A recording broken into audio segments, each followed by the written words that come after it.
The best horror movies are the ones that keep on giving with every rewatch, and these 10 horror movies certainly did just that, concealing brilliantly devious details right in front of the audience's eyes, yet ones which most of us fail to catch on that first viewing. With that in mind then, I'm Josh from WhatCulture.com, and these are 10 horrifying details you missed in horror movies. Number 10, all the foreshadowed deaths, X.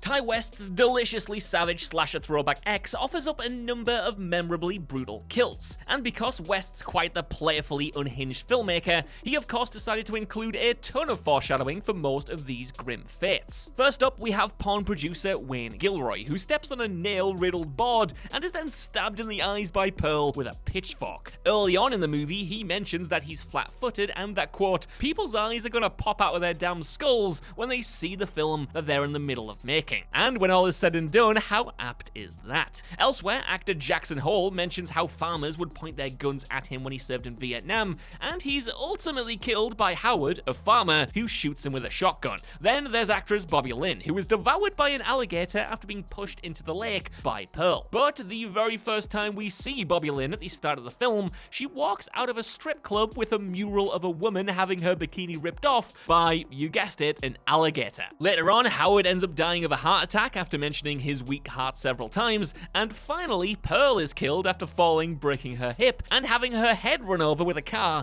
by Maxine. Before he dies though, Howard warns Pearl about her hip, and near the start of the film, the cast and crew drive their car through cow guts in extremely similar fashion to how Pearl's skull is pulped by the car later on. So yeah, I'm big enough and dumb enough to admit that I noticed none of these the first time through, but it definitely makes that second watch even more satisfying. Number 9, Miss Collins hints at her true nature early on, Last Night in Soho. The big twist in Edgar Wright's most recent film, Last Night in Soho, is that fashion student Ellie's landlady, Miss Collins, is actually an older version of Sandy, the young woman Ellie meets when she's transported back to the 1960s. Better still, as a young woman, Sandy took the men that she was being pimped out to back to her home and ultimately killed them, before hiding them in the house's walls and beneath the floorboards. Yet this is actually hinted at earlier on, when Ellie first views the room and Miss Collins says to her, quote, you won't have to worry about it until the summer, but then you'll have to keep the plugs in, because all the smells rise up, end quote. Though on a first viewing, audiences will simply assume that poor plumbing and or London sewage are the cause of the smell, this is actually Collins basically cooking up an excuse for the fact that there are corpses of men lining the walls of the house. Amusingly, Collins also tells Ellie that the French bistro next door constantly gives off a strong scent of garlic, which quite helpfully aids her in concealing the aforementioned rotting body smell. Number 8, Amber's bruised collarbone confirms she's the killer early. Scream 2022. The Scream movies are always packed with subtle hints which allow switched-on viewers to figure out who the killers are, and the 5th film is no different. Hell, we've actually already covered one of these hints before, but this time we're focusing on a different killer. So, after Tara survives an attack at the hands of Ghostface in the film's opening scene, her friends and her sister Sam visit her at hospital. One of those friends is Tara's best pal Amber, who some fans noticed actually bears a bruise-like mark on her collarbone during this scene, and deduced early that she was likely the killer, or as it turns out, one of 2 killers. After all, Tara puts up a solid fight against Ghostface in that opening scene, slamming a door on them and kicking them in the chest, so it absolutely tracks that they'd have a visible bruise on this area of their body. Upon the film's release, many fans remarked that this immediately clued them into the identity of one of the Ghostfaces, even if they perhaps didn't know she'd be joined by a teammate in Richie. Number 7, Adelaide's first freakout, Us.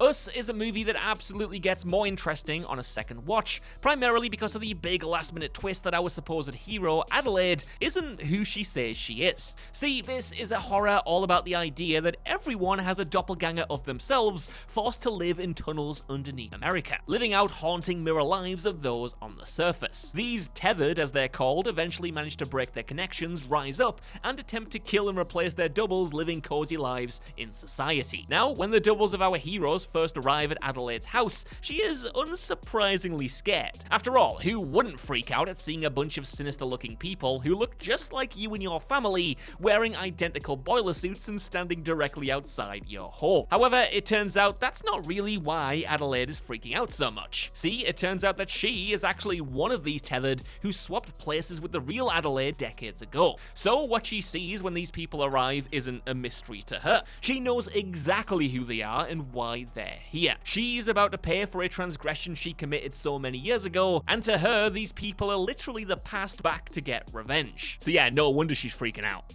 Number 6. There are secret UFOs in the first scene, Army of the Dead.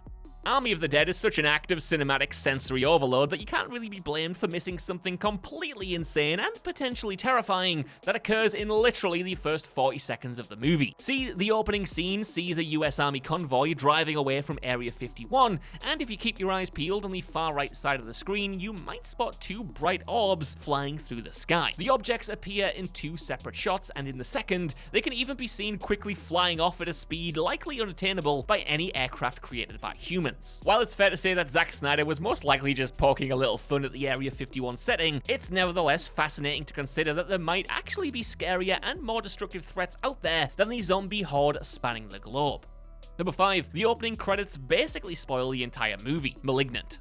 James Wan's Malignant goes in a totally deranged narrative direction that few could have seen coming when they sat down to watch it. Well, unless you were savvy enough to pore over every last shot in the snazzy opening title sequence. And that's because Wan decided to include some incredibly unsubtle hints as to the true nature of protagonist Madison and the film's murderous antagonist Gabriel. The credits consist primarily of random creepy images and excerpts from case files about Gabriel, with overt references to a quote, birth with 2 heads, and the notion of dicephalic parapagus twins, where 2 heads can share a single torso. This, of course, ends up basically being Malignant's big twist, that Gabriel was a half-formed child facing out of Madison's back as a kid, but Madison, whose real name is actually Emily, underwent surgery to remove Gabriel's body and leave only his brain dormant inside of her skull. But when Madison's husband pushes her against a wall at the start of the film, this causes a fracture which wakes Gabriel, who then promptly hijacks Madison's body at will to carry out his murderous bidding. And so, just as the credits plainly laid out, Malignant is entirely concerned with 2 twins sharing the same body.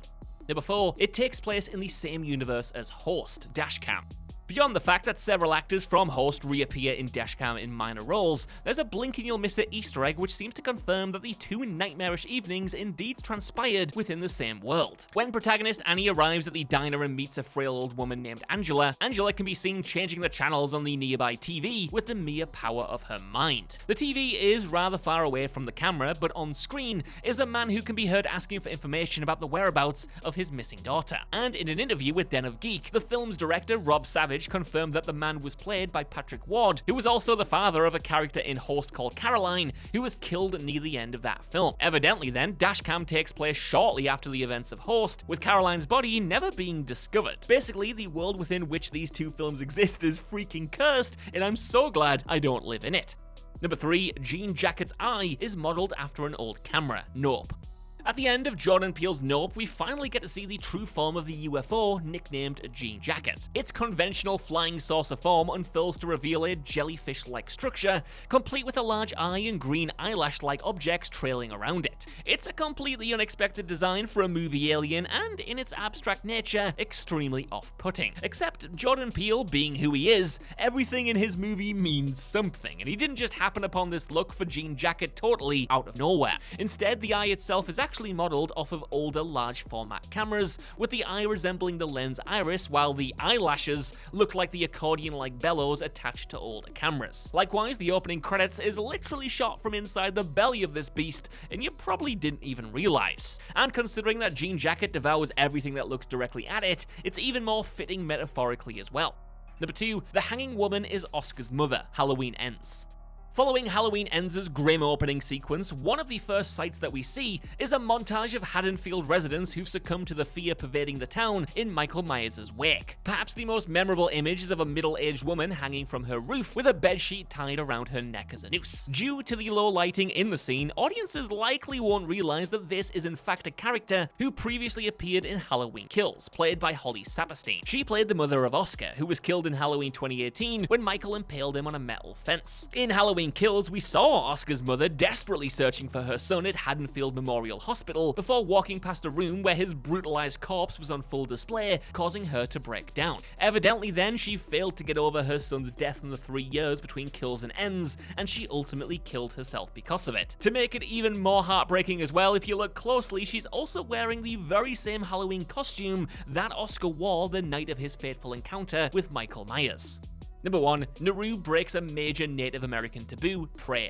Prey concludes with Comanche warrior Naru facing off against French fur trappers, and she quite ingeniously does away with the one remaining Frenchman by whistling, in turn luring the predator to their position. Yet there's considerably deeper and eerier thematic meaning to this act than superficial reading would suggest. See, in Comanche culture, it's considered incredibly taboo to whistle at night, amid the belief that doing so will summon evil spirits, and so this certainly isn't something that the protagonist would typically do. But of course, it can be argued that the predator is itself basically symbolic of an evil spirit being summoned by the character to do her brutal bidding. Or that Naru was simply so desperate to resolve her situation that she broke a seriously held belief in the quest for her own survival. Now, this reading actually has been confirmed by the filmmakers on the movie as well, as the whistle was actually suggested to director Dran Trachtenberg by Jane Myers, a member of both the Comanche Nation and Blackfeet Nation who served as a producer on the film.